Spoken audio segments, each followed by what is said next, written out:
How's it going, everyone? This is Mitchell Mander here, and welcome to another review of the Black Clover series. Today we're going to be covering episode 159, which this episode's more of a funny, comedic episode, more of a chill episode. Like a calm down from last week's episode was more action-packed, and when we get deeper into the Dark Triad arc, we're going to have a lot more action coming up, so we got this chill, comedic episode, but there was some interesting stuff going on in this episode, besides the comedic stuff. So before I get into the review, if you like this type of content, be sure to like and subscribe and hit that notification bell. Anyways, let's get into that review, shall we? So at the beginning of this episode, we have Sister Lily taking care of that one guy that ended up at Hodge Village who was injured, looking for Lord Yuno, and she's seeking help from the Magic Knights, which obviously she's going to Yuno because this guy was asking for Lord Yuno. So yeah, more on that in a little bit. So moving on to the Heart Kingdom. So this pretty much takes over the rest of the episode, and it's split off into different sections. So let's start with the beginning part. So the Heart Princess is thanking everybody for their hard work in saving that town and the Spade Nation, saving those civilians from that Mana Fortress, and now they're recovering. So good job, guys.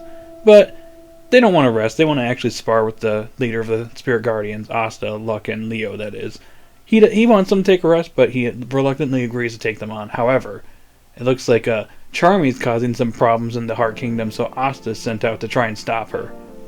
It's also pretty funny, too, because they say a wild Charmy has appeared. So Charmy is a Pokemon, confirmed.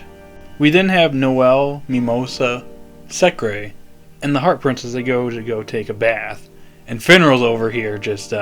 He's really struggling. He's trained a lot to try and control his, flirtatious and, girl-obsessed emotions. But he's still struggling, but the only girl for him is Miss Finnis, which he seems to succeed here, but he's definitely struggling quite a bit.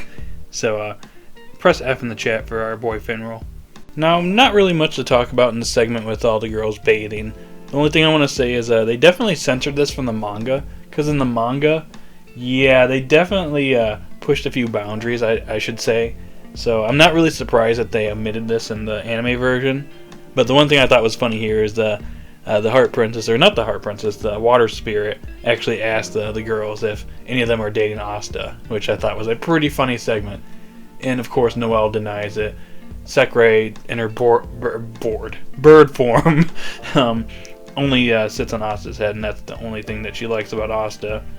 And then, of course, Mimosa is trying really hard as well, but seems like Mimosa here is the one that may actually be the one to date Asta after all this. So you may want to step up your game, Noelle. Stop being a tsundere and denying it. Now, a good portion for the rest of this episode is mainly Asta dealing with Charmy here. So Asta heads out, flying on his sword like Goku flies on his Nimbus Cloud, and he ends up finding Charmy, and this part was funny because she's eaten so much food in the Heart Kingdom, she's basically overindulged big time, and she's gained a lot of weight as a result. So, but in Charmy's own words, she's pleasantly plump.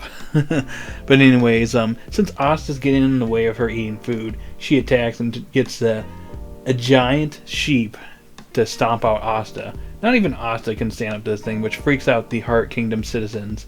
And even the Guardian Spirit realizes that, yeah, I trained Charmy, and unfortunately I think I may have created a monster which actually might become a problem for the Heart Kingdom. I don't know, but anyways, Asta, with the help of Rill, is able to calm Charmy down and restrain her. Now, I thought this next part was funny. So Asta compliments Rill on how he's gotten so much stronger over the last 6 months.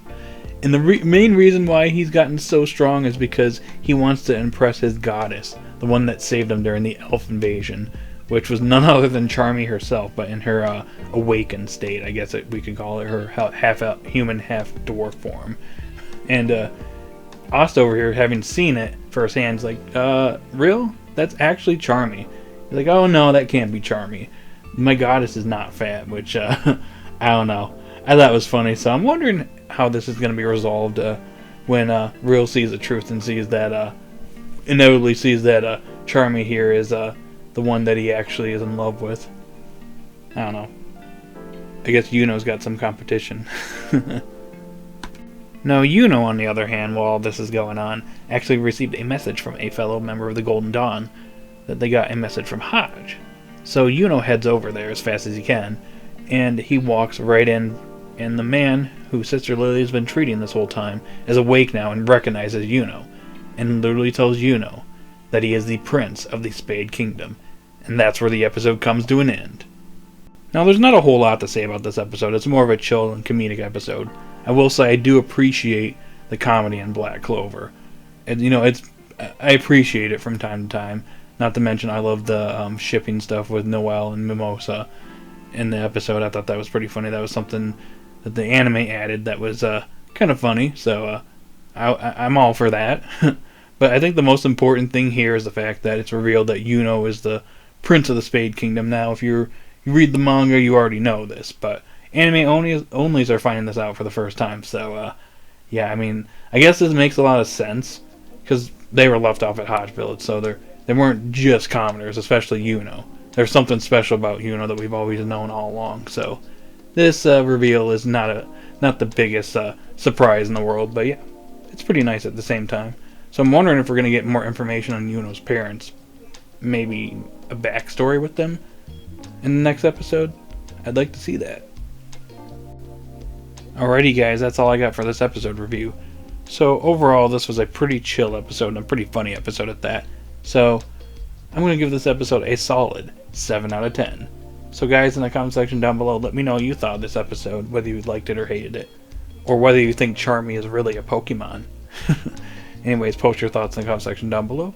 Be sure to like and subscribe and hit that notification bell. I'll talk to you guys later. You all have a great day or night wherever you're at. And I'll see you later. Bye.